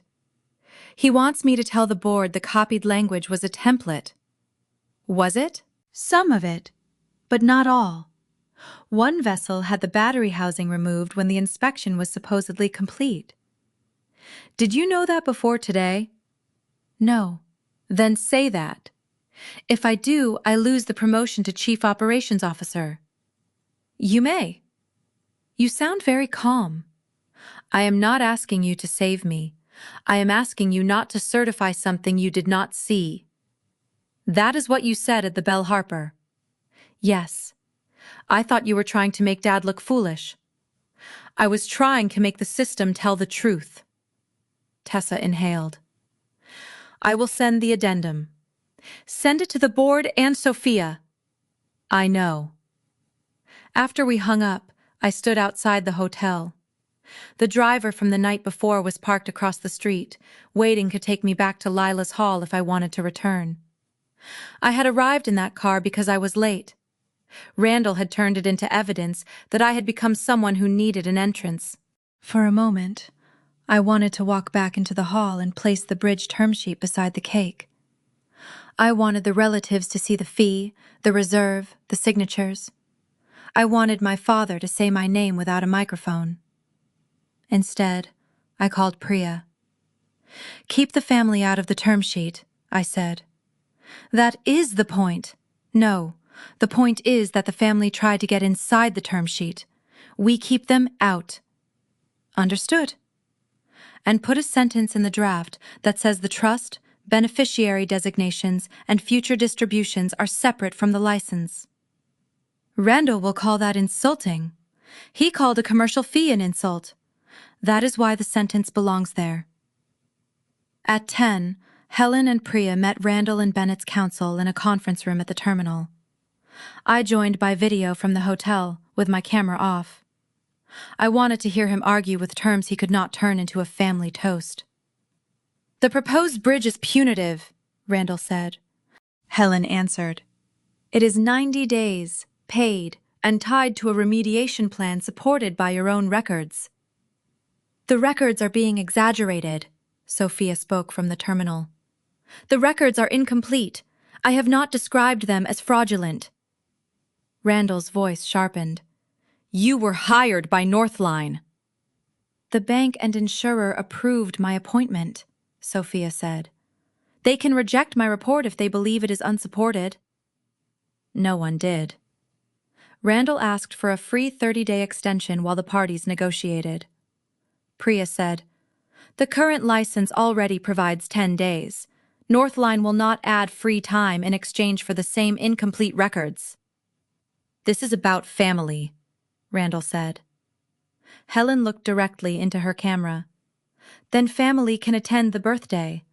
The board is discussing a license. The call ended without an agreement. I had expected relief. Instead, I felt the old impulse rise again. Let him lose the room. The problem was that the room contained crews, suppliers, and passengers who had never excluded me from anything. At midnight, I sent the board my written recommendation. Approve a paid 90-day bridge only if every condition survives the final documents. If Bennett refuses, I recommend that Helen and the independent directors authorize the non-renewal notice and preserve the current license through its scheduled expiry. The purpose is not to rescue Randall. The purpose is to prevent a governance failure from becoming a worker failure. I signed my name beneath it as a conflicted director, not as the person who would release the notice. Priya placed the formal non-renewal notice in front of me after the board vote. You do not have to send it yet, she said, but if you want the notice to be effective at expiry, we should not wait until the last day. The notice was 4 paragraphs. It identified the license, the scheduled expiration date, and Northline's decision not to renew on the proposed terms. It did not accuse Bennett of fraud. It did not mention Randall's toast. It left the door open to a new agreement if the parties reached one before expiry. This is the cleanest way to make him ask, I said. It is the cleanest way to make the company understand that renewal is not automatic. If I send it, he will call the bank and say I am destroying him. If you do not send it, he can tell the bank the license will continue because the family will settle. I held the notice between my fingers. What would you do? I am counsel. I would ask what the board authorized. And what did the board authorize? Preparation of the notice and negotiation of the bridge. Not the timing. That is not your decision while you are recused. Helen and the independent directors can authorize the release. Priya can execute it for Northline. There it was again. Authority, narrowed until it became a responsibility instead of a weapon. I sent the notice to Helen with a request that she authorize its release if the bridge negotiation failed by 8:30 Monday morning. You are making yourself wait, Jonah said. I am making the company negotiate first. And your father? He will have to decide whether he wants the bridge more than he wants the story. I put the notice in the file. For the first time since the reunion began, my signature did not feel like a surrender. Monday began at 5:45 with a message from Randall's counsel. They wanted to meet in person before the bank's 9 o'clock submission. Priya called me from the terminal. They are asking for a 45-day bridge, she said. No reserve until after refinancing, no independent crew channel. Randall keeps safety sign-off. So they are asking for the free renewal with different numbers. They are asking us to accept the risk before they fund the conditions. We decline. I know. I want you to hear the next part before I send it. She read the proposed response. It was short, neutral, and impossible to turn into a family insult. Northline declines the proposed 45-day bridge because it does not provide a controlled reserve, independent verification, or separation of operational safety authority. Northline remains willing to negotiate the 90-day bridge circulated Sunday. Send it, I said. At 7, I entered the terminal conference room. The walls were glass. Through them, I could see the morning route loading, while Randall sat at the table with Bennett's counsel, the bank relationship manager, and Tessa. He looked at me as if I had arrived late to a meeting he still owned. "You could have signed the original document," he said. The original document was not acceptable. It was a family accommodation. It was a 5-year commercial license with no fee or reserve. The bank manager, Marisol Kent, opened her folder. "For clarity, the bank is not requiring a free license," she said. "We are requiring evidence that the borrower can maintain approved safety coverage and meet the reserve condition." Randall's eyes moved to her. "You understand that this is a related company?" "I understand that related party terms require disclosure and support." "Mara is trying to profit from a family emergency." "Northline is proposing the same fee it charges non-family operators," I said. "You are charging your father." "I am charging a ferry company." The distinction entered the room and stayed. Sophia placed the audit on the table. "The bridge is not a final safety clearance," she said. "It is permission to continue under monitored remediation. The reserve funds specific parts and labor. The reinspection dates create a way to stop expansion without stopping current routes unnecessarily." Tessa looked at the schedule in front of her. "What happens to the Route 4 evening run?" she asked. "It remains paused until the battery housing is installed and verified," Sophia said. "That costs overtime." "Yes." "Could the reserve fund the part today?" Marisol answered. "If the controlled account is established as a condition of the first draw." Randall turned to Tessa. "You are not helping." "I am asking how the schedule works. You approved the service plan. I approved route continuity exceptions based on your summaries. I did not certify the battery housing." His face changed. There it was, the moment when a family narrative met a document that had not been trained to protect him. "You are repeating Mara's language," he said. "I am reading the schedule I sent." The bank manager looked at the clock. "We have 40 minutes before the covenant package is due."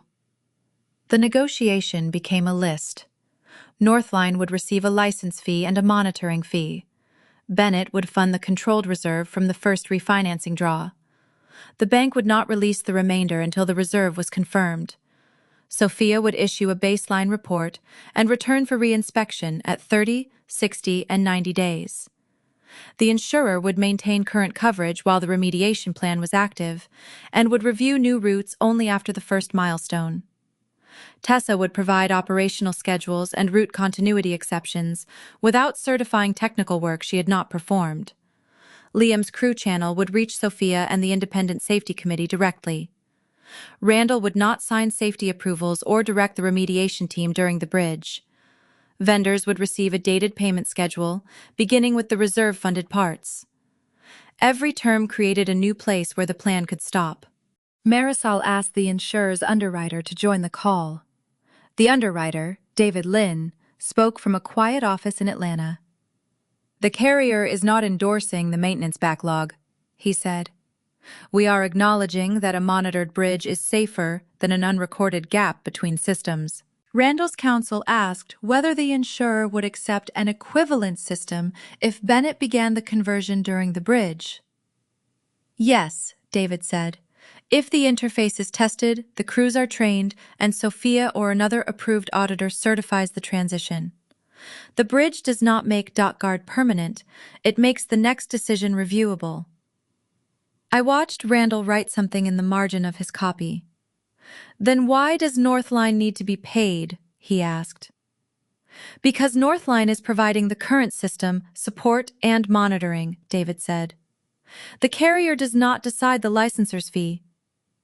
The question had sounded like a challenge. The answer made it sound like an ordinary invoice. The vendor representative from Brunswick joined next. Her name was Celia Ward. She did not know the family. She knew the battery housing had been sitting on her warehouse floor for 3 weeks. If the reserve is funded before the first draw is released, she said, we can ship the replacement this afternoon. If the payment date remains open, the part stays here. Randall's counsel asked whether she understood that the company was in refinancing. I understand that we have already heard that twice, Celia said. My employees still need payroll. Liam's crew channel was written into the bridge after that.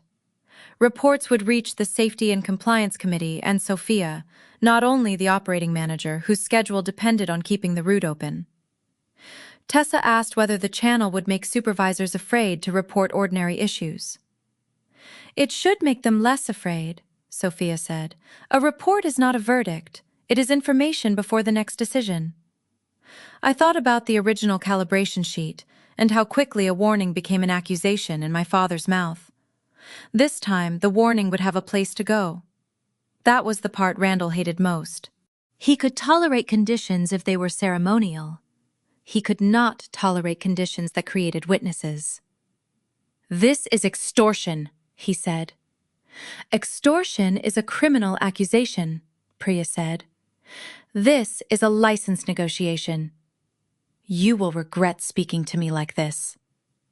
I am speaking to the company. He stood and left the room. Tessa watched him go. He is going to amend the trust, she said. He already did, I said. No, he will amend it again. He told Mom anyone who helps you will be removed from future distributions. I looked at Denise's empty chair. She had not come to the meeting. That is his right if the trust is revocable, I said.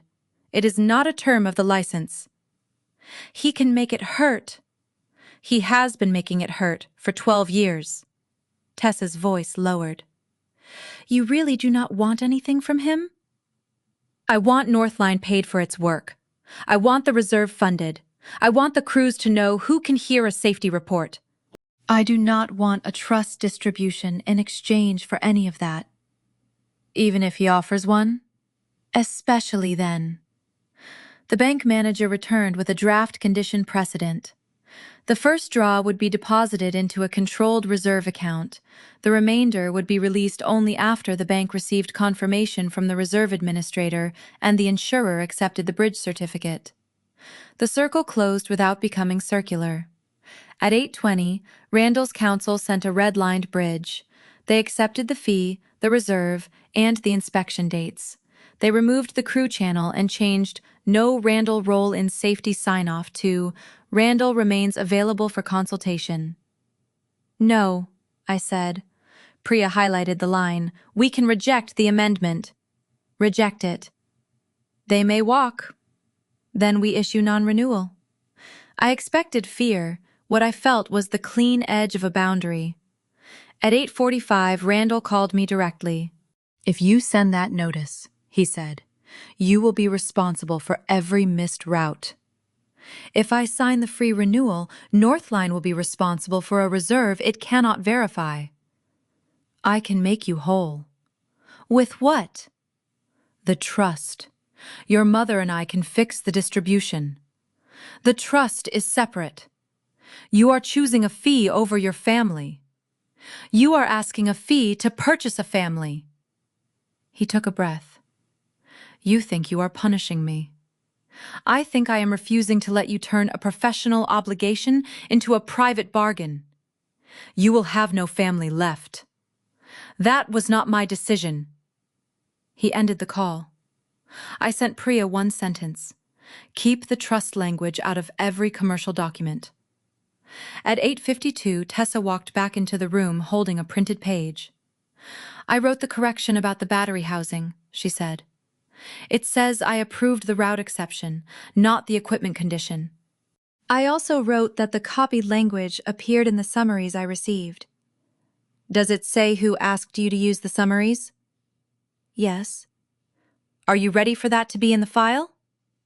She looked toward the loading gate. No. I am ready for it to stop being outside the file.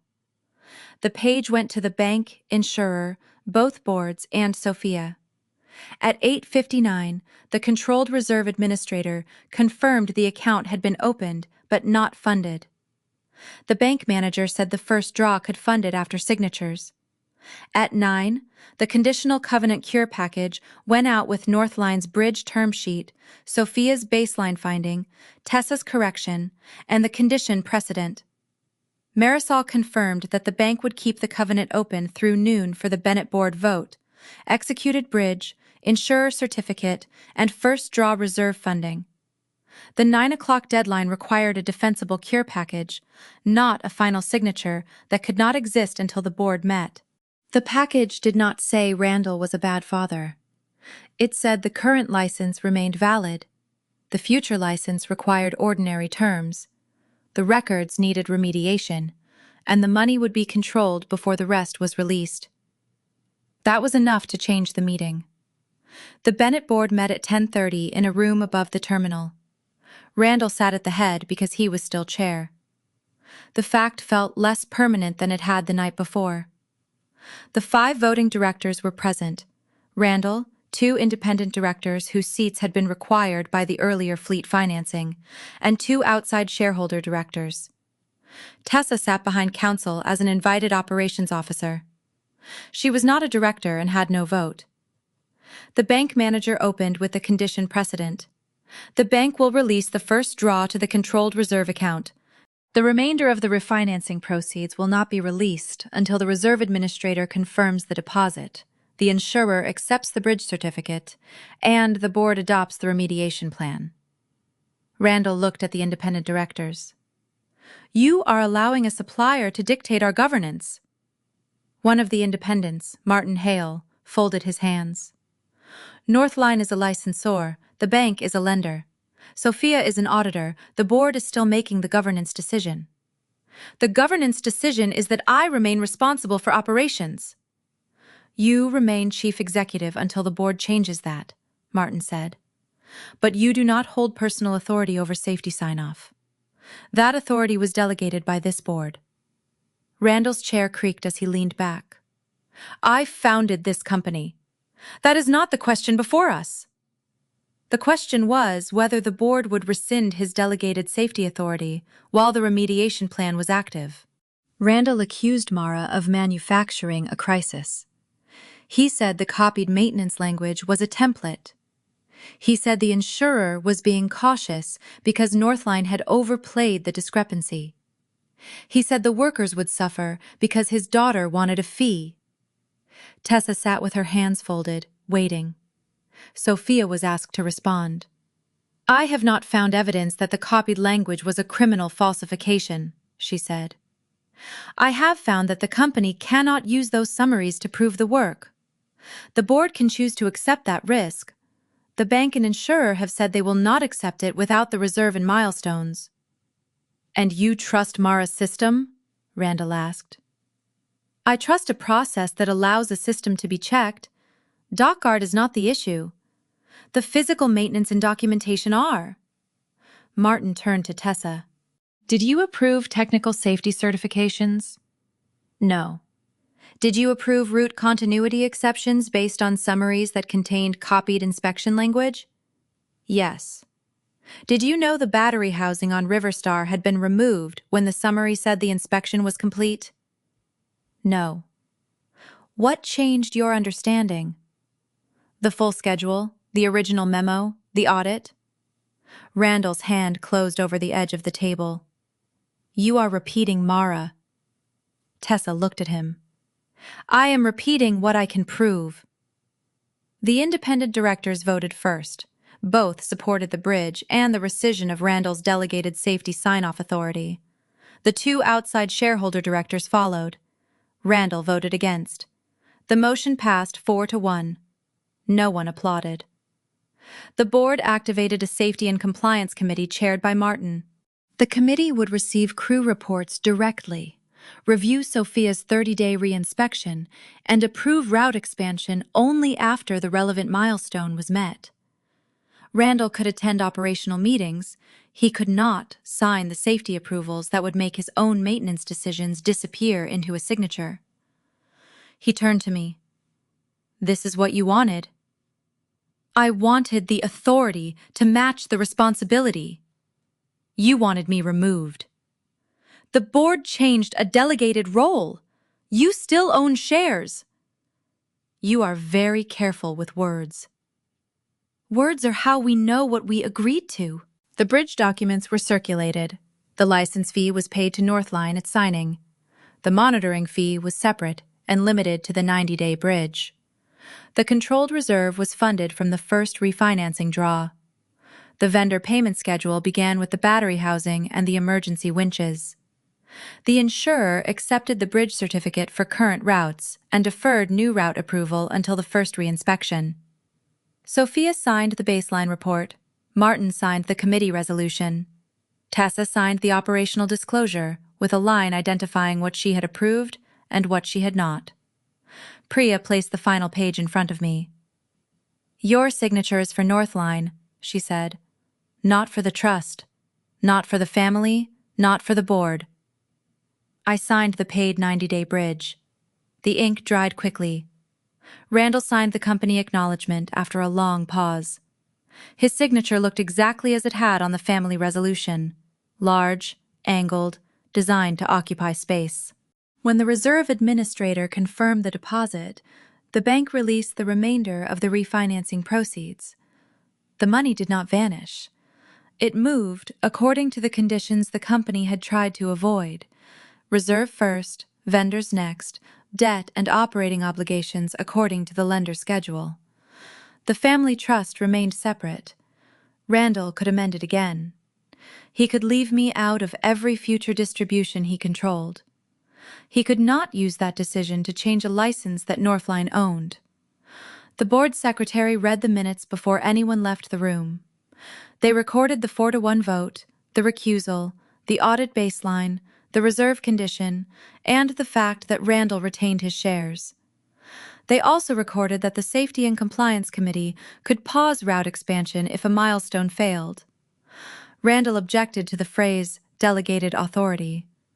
It suggests I never had responsibility, he said. Martin answered.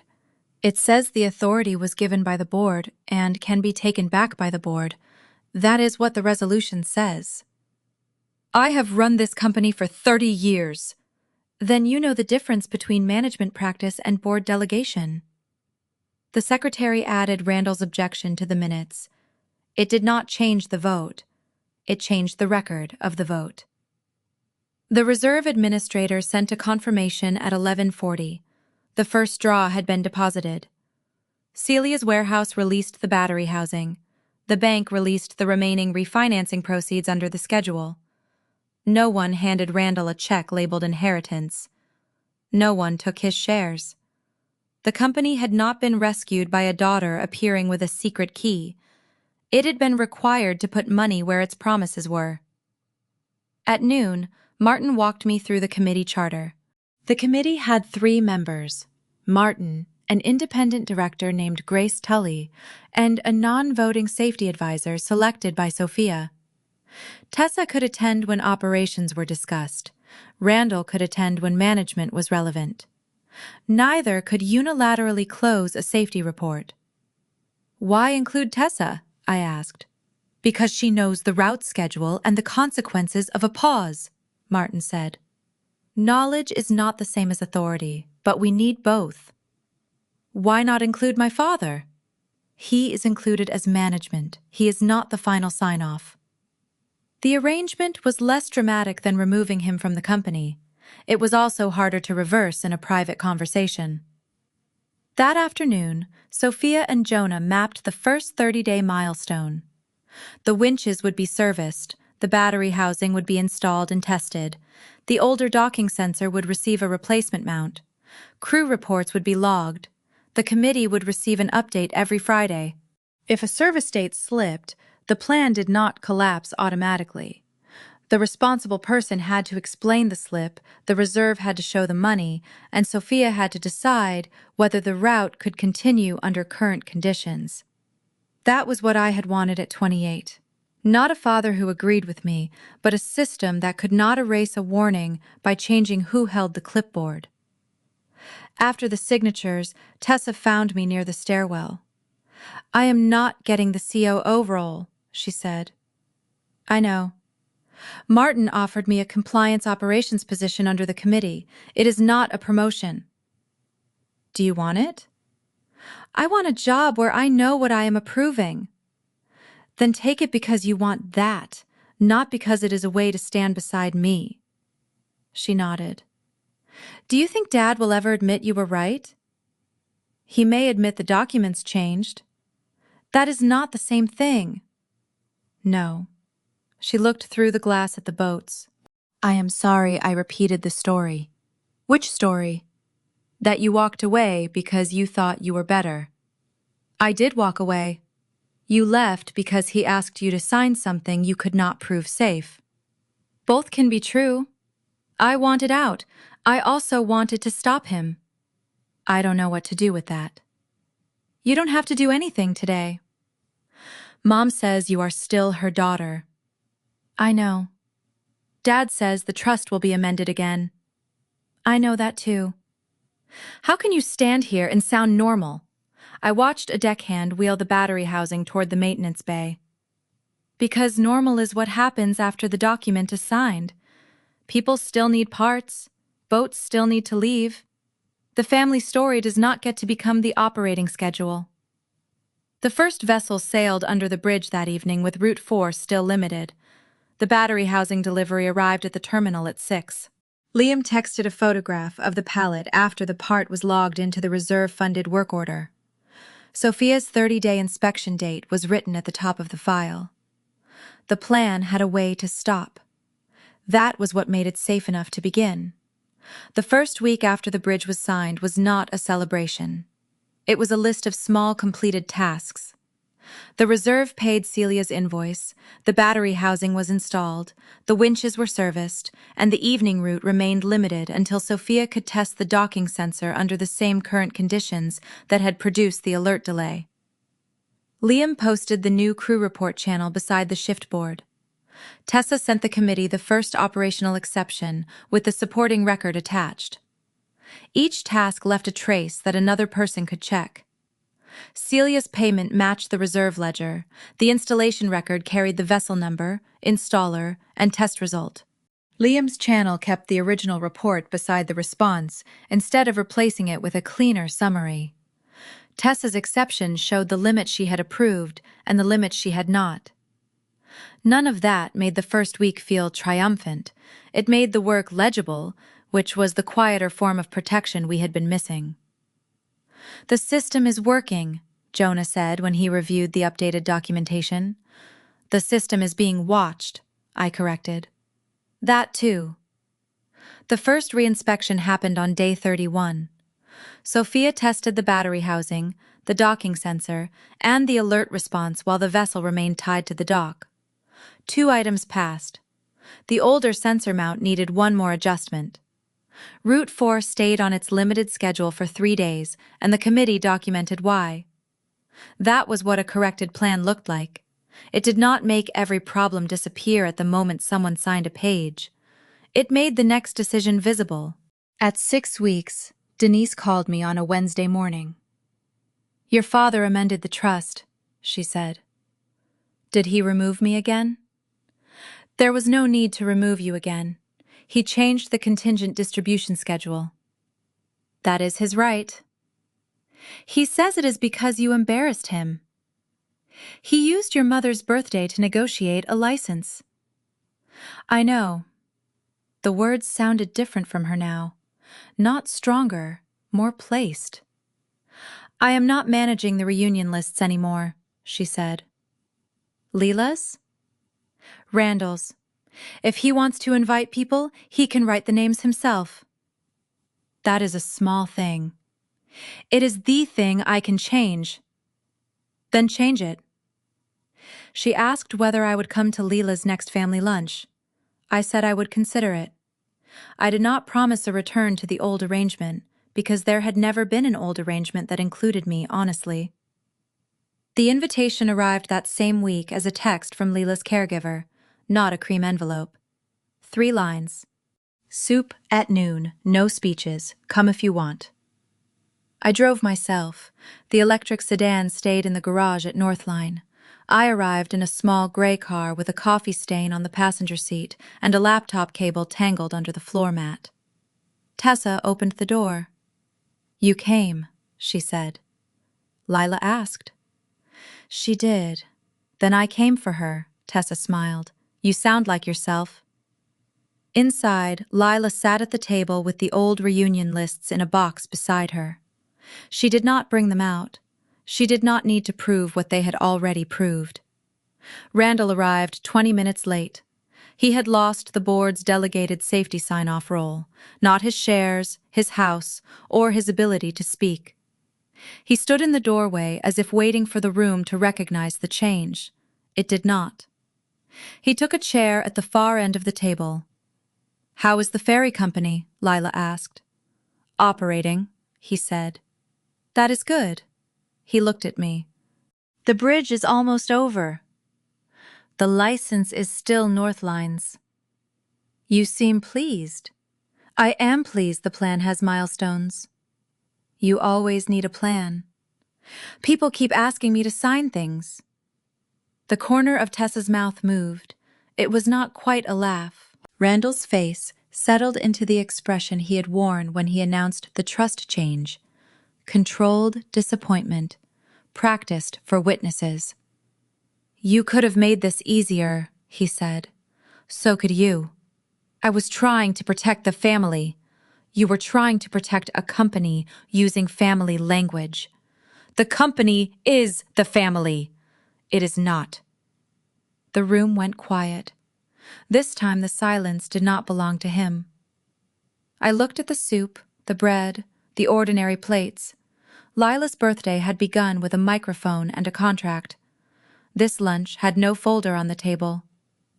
"The license is one ledger," I said. "The company is another. The family is a third.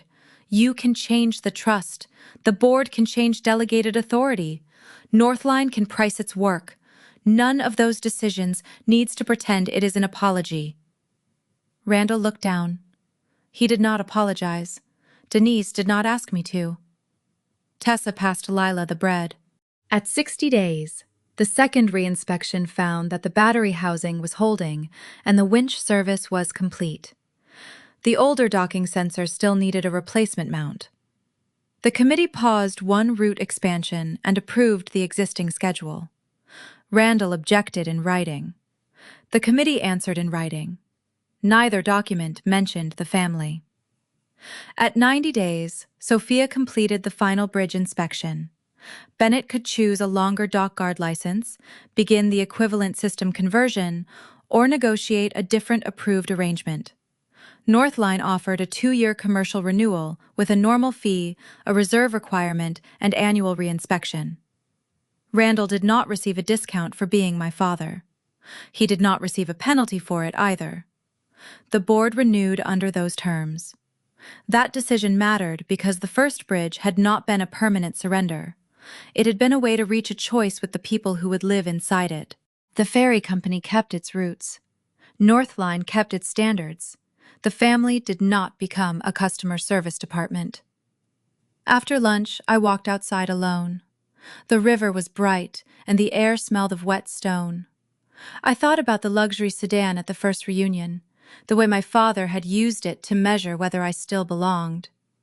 He had mistaken the car for the story. It had only been a ride. The story was the license, the board, the workers, the records, the choice. I had not returned to be recognized. I had returned to decide what my name could and could not be used to carry. Behind me, Lila called my name. I turned. She was standing in the doorway with one hand on the frame. "Will you come next month?" she asked. "If you ask me." "I am asking." "Then I will." I went back inside. The family list was still blank for the next reunion. I left it that way. The next morning, Northline's board packet included the final bridge report, the reserve confirmation, the annual renewal schedule, and the 3 inspection reports. I read it before the team meeting. The pages did not ask whether I felt vindicated. They asked whether the process had held. It had held because the people inside it had accepted limits. Sophia could say stop. Liam could report. Tessa could correct. The bank could withhold the next draw. The board could rescind a delegation. Randall could still be angry, but anger no longer moved money by itself. I signed the meeting minutes and closed the folder. Outside, the river traffic began again. A ferry sounded its horn, not as a warning and not as an announcement. It was simply the signal that a route was ready to leave. I listened until the sound faded, then went to work. The work was not grand. It was a call with Sophia about the next annual inspection, a note to Celia confirming the vendor payment, and a question from Jonah about whether the updated alert documentation was clear enough for a new crew member. I answered each one. In the afternoon, Tessa sent the committee a route exception with the supporting record attached. No one asked whether she had chosen Mara or Randall. They asked whether the exception was supported. That was the future I had wanted without knowing its shape. A room where the truth did not need a family name to be heard. I used to think being invited back would prove that I had survived. It did not. The proof was quieter. A controlled account that released money only when the reserve existed. A crew member who could report without asking permission. A sister who could name the limit of her own authority. And a board that could say no to the person who had founded the company. None of those facts required my father to understand me. They only required the system to stop asking me to disappear.